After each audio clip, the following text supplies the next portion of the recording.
അതേടാ, രണ്ടിലൊന്നും അറിയാൻ തന്നെ ഞാനും വന്നത്. രണ്ടിനാണെങ്കിൽ പോയിരിക്കടാ. അതെ, വെറുതെ പരിസരം വൃത്തിയുണ്ടാക്കണേ. എന്താണ് മാധു നമുക്ക് അവസരം തരാതെ മുങ്ങിയത്?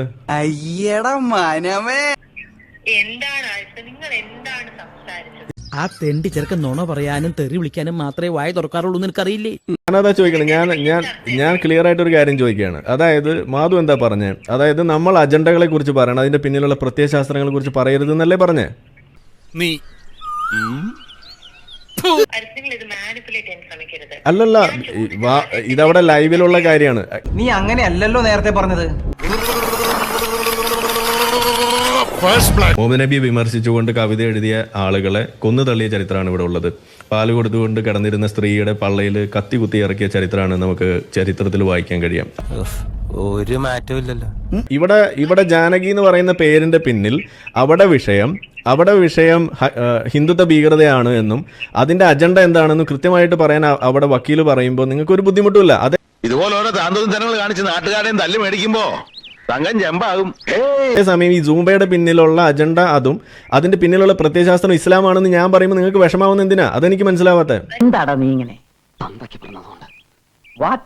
തന്തയ്ക്ക് പറഞ്ഞതുകൊണ്ട്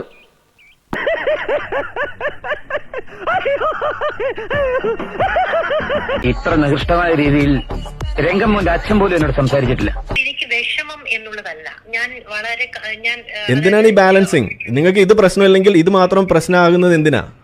നിങ്ങൾക്കൊക്കെ മാനക്കേടുണ്ടാക്കാൻ ഈ കള്ളപ്പെട്ടി നിങ്ങളുടെ ഇടയിലേക്ക് ഒരു നിമിഷം ഞാൻ ചർച്ചയിലല്ല സംസാരിക്കുന്നത്. ഒന്നാമത്തെ കാര്യം അതെന്റെ വിഷയമല്ല. നിങ്ങൾ എന്നോട് കാണിച്ചൊരു മര്യാദകേടുണ്ട്. നിങ്ങൾ അവസരം നിഷേധിച്ചുകൊണ്ടിരുന്നു. നിനക്ക് ഇപ്പോഴും നല്ല വിഷമമുണ്ടല്ലേ?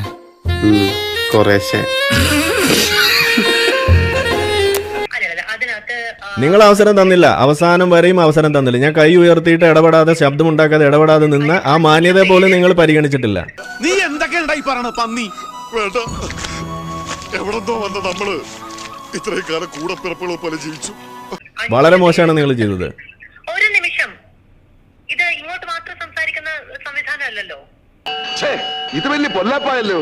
5 പേര് ഉള്ളതാണ്, 5 പേരുള്ള ഒരു ചർച്ചയാണ്. നിങ്ങൾ എല്ലാവരും ആദ്യത്തെ ഘട്ടത്തിൽ ഒരുപാട് നേരം സംസാരിച്ചു. അതുകൊണ്ടാണ് രണ്ടാമത് അങ്ങനെ എനിക്ക് അല്ല, അത് തെറ്റാണ്. ഇത്രയും കാലം ഞാൻ ഇതെല്ലാം മറച്ചു വെച്ചു. ഇനി ഞാൻ ഇതെല്ലാവരോടും പറയാൻ തന്നെ പോവാ. നീ പോയി പറയടി. കുറെ നാളായാലോ നീ ഇത് പറഞ്ഞ് എന്നെ വേടിപ്പിക്കുന്നു. അത് തെറ്റാണ്. ഞാൻ സംസാരിക്കുമ്പോ തന്നെ നിങ്ങൾ ഇടപെട്ട് എന്റെ സംസാരം മുഴുവൻ മുടക്കുകയാണ് ചെയ്തത്. ഓക്കെ, അത് ഇല്ലല്ല. നിനക്ക് വല്ല പ്രാന്തണ്ട ഈ ഊളകളോട് വർത്താനം പറയാൻ? പിന്നെ പോട്ടെ, ശരി, ഞാൻ സമ്മതിച്ചു. ഞാൻ തെറ്റുകാരനാണെന്ന് സമ്മതിച്ചു. ഇതേതാണ്ട് എലിക്കണിയിൽ സുന വെട്ടതുപോലെ. സുനോട്ട് എടുക്കാനും പറ്റില്ല, കെണി ചുമന്നുകൊണ്ട് നടക്കുകയും ചെയ്യണം. ജോസ് എന്ത് പറഞ്ഞാലും ഇത് ഞങ്ങൾ സമ്മതിക്കാരാ. ഞാൻ പറയുന്നത് നിങ്ങളൊന്ന് കേൾക്ക്. ഇപ്പൊ പറഞ്ഞത് പറഞ്ഞു, മേലാ പറഞ്ഞേക്കരുത്. അടുത്തത് ഞാൻ എന്റെ അല്ലല്ല, എനിക്ക് അവസാനം തന്നിട്ടില്ല എന്നുള്ളത് തന്നെയാണ്. ഒരുപാട് സിനിമാ ഭ്രാന്തന്മാരെ ഞങ്ങൾ കണ്ടോ, പക്ഷെ തന്നെ പോലെ മുതുവട്ടനെ കാണുന്ന ആദ്യമായിട്ടാ. അവിടെ ഹുദവി സംസാരിച്ചിട്ട് എന്റെ അവസരത്തിന് പകരം നേരെ പോയത് ഫസൽ ഗഫൂറിന്റെ അടുത്തേക്കാണ്. അതിന്റെ ഇടയിൽ ഞാൻ ഉണ്ടായിരുന്നു.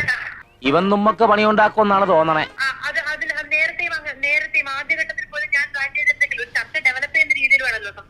ഞാൻ പറയുന്നത് മുഴുവൻ കേൾക്കാതെ നിങ്ങൾ ഇടപെട്ടത് എന്റെ കുഴപ്പമില്ല.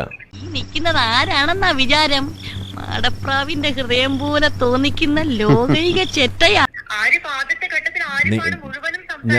ഞാൻ മുഴുവനൊന്നും സംസാരിച്ചു. നിങ്ങൾക്ക് അത് വീഡിയോ വരുമ്പോ കാണാലോ. വെറുതെ എന്തിനാ ഇല്ലാത്ത പറയുന്നത്? അത് പറയുന്നത് അത് വെറുതെ ഇല്ലാത്ത പറഞ്ഞ എങ്ങനെ ശരിയാവുക? നമ്മളിവിടെ സമയം നോക്കി സംസാരിക്കുന്നതാണ്. രാഹുൽ ഈശ്വറിന്റെ ഏകദേശം 3 മിനിറ്റോളം ആരിഫ് ഹുസൈൻ ഉപയോഗിക്കാവുന്നതാണ്. ഉപയോഗിച്ചിട്ടില്ലെങ്കിൽ അത് രാഹുൽ ഈശ്വറിനെ തന്നെ വിനിയോഗിക്കാവുന്നതാണ്. അപ്പോൾ അദ്ദേഹത്തെ ടോട്ടൽ 15, 5, 20 മിനിറ്റ് ഈ സമയത്ത് ഉപയോഗിക്കാവുന്നതാണ്. നിങ്ങൾക്ക് ഹിന്ദുത്വ ഭീകരത എന്ന് നിങ്ങൾക്ക് വിളിക്കാൻ സാധിക്കുമെങ്കിൽ ഇസ്ലാമിക ഭീകരത എന്ന് നിങ്ങൾക്ക് വിളിക്കാൻ സാധിക്കണം. So simple. ഇപ്പൊ ശരിയാക്കാം. അത് പറ്റുന്നില്ല. അത് തന്നെയാണ് ഈ പ്രശ്നം. ഭീകരതയോ ഹിന്ദുത്വ ഭീകരതയോ ആയിരുന്നില്ല നമ്മുടെ ചർച്ചാ വിഷയം.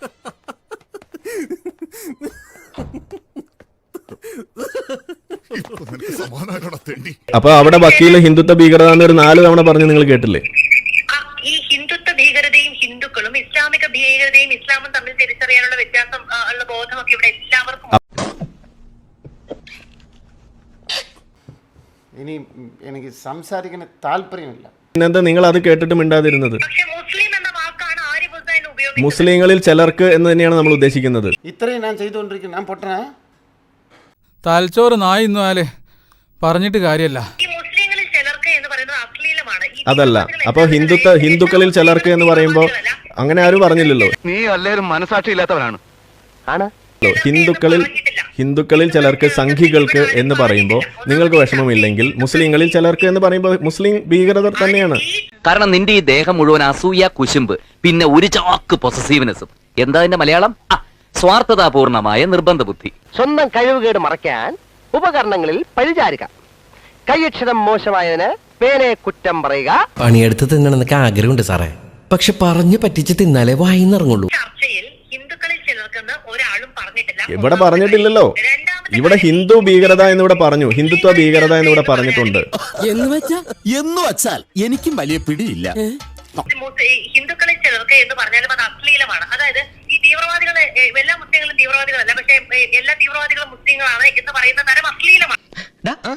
കിട്ടിയാ? ഇല്ല, ചോദിച്ചു വാങ്ങിച്ചു. ഇപ്പോൾ എന്തായി? പള്ളർത്തി കിട്ടിയപ്പോ മതിയായില്ലേ? തീവ്രവാദികളായിട്ടുള്ള മുസ്ലിങ്ങൾ തന്നെയാണ്, അത് നമ്മൾ പറയും. അല്ല, തീവ്രവാദികളായിട്ടുള്ള ഹിന്ദുക്കളാണ്. ആണല്ലോ. ശശിയെ ഈ എന്നാണ് ഈ പറയുന്നത്? അല്ല, തീവ്രവാദികളായിട്ടുള്ള മുസ്ലിങ്ങൾ തന്നെയാണ്, അത് നമ്മൾ പറയും. അല്ല, തീവ്രവാദികളായിട്ടുള്ള ഹിന്ദുക്കളുമാണ്. ആണല്ലോ. എടോ, തനിക്ക് ചേർന്നത് മേജർ നായർ എന്ന പേരല്ല, മേജർ നാരദൻ എന്ന.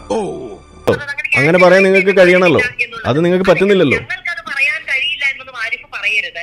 നിങ്ങളത് പറയുന്നില്ല, അത് തന്നെയാണ് ഇവിടുത്തെ വിഷയം. നിന്റെ വേലയൊക്കെ മനസ്സിരിക്കട്ടെ. നിങ്ങൾക്കത് പറയാൻ കഴിയുന്നില്ല. ഈ ചർച്ചയിൽ അത് പറയേണ്ടുന്ന സാഹചര്യം ഉണ്ടായിട്ടില്ല. പോട്ടെ. മറ്റുള്ളവരാരും അത്രയും അമാന്യത കാണിച്ചിട്ടില്ല. പോട്ടെ. ഈ തല വെറും ഒരു അലങ്കാരം മാത്രമെന്നാ ഞാൻ ധരിച്ചത്. ഇപ്പൊ എനിക്ക് മനസ്സിലായി, ഇതിൽ കളിമണ്ണ് മാത്രമല്ല അല്പ കളിച്ചോറും ഉണ്ടെന്ന്. നിങ്ങൾ എന്തിനാണ് എന്റെ പേര് മാറ്റിയത്? ഞാൻ എക്സ് ജിഹാദി എന്ന് ഇടാൻ പറഞ്ഞിട്ട് നിങ്ങൾ കേട്ടില്ല. എക്സ് മുസ്ലിം എന്ന് പറഞ്ഞിട്ട് അത് കേട്ടില്ല. എന്നറിയാമല്ലോ. അത് വളരെ മോശമായി പോയി, വളരെ മോശമായി പോയി.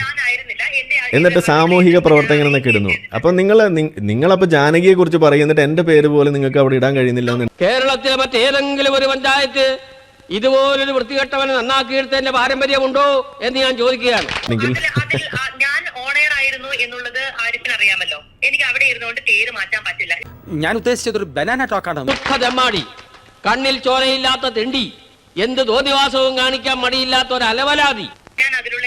ശരി, അപ്പൊ നമ്മളൊരു മുൻകൂട്ടി ഒരു കാര്യം പറഞ്ഞു കഴിയുമ്പോൾ അത് ഫിക്സ് ചെയ്യണ്ടേ? അത് അങ്ങനെയല്ലേ വേണ്ടത്? പക്ഷെ സാധാരണക്കാരൻ ഇവനിട്ട് 2 ഇടി കിട്ടണമെന്ന് ആഗ്രഹിക്കും. എന്നോട് ചോദിക്കാതെയാണോ മാറ്റേണ്ടത്? ചർച്ചയിൽ ഞാനത് കണ്ടില്ല. ഞാൻ കഴിഞ്ഞിറങ്ങിയപ്പോഴാണ് ഞാനത് കണ്ടത്. എന്തായാലും അത് വളരെ മോശമായി പോയി. എടാ,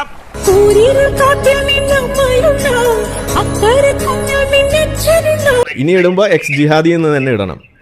ജിഹാദി സ്വഭാവം കാണിച്ചതിന് ആരിഫിനെതിരെ കേസുകൾ ഉണ്ടാവണം. കയറ്റിയൊരു ലാമ്പ് ഉണ്ടല്ലോ, പിന്നെ എണീറ്റ് നടക്കണം. ശരി, എന്തായാലും വളരെ മോശമായി പോയി. ശരി, അത് ഞാൻ പറഞ്ഞോളാം. Thank you. പാവം. കണ്ണീര് തുടച്ചിട്ട് പറ, കുറച്ചുകൂടി വിശ്വസിക്കാൻ തോന്നുന്നു. നിന്നെയൊക്കെ മുൾക്കിയിടം വെച്ച് ചാട്ടവാറുണ്ട് അടിക്കാൻ വേണ്ട.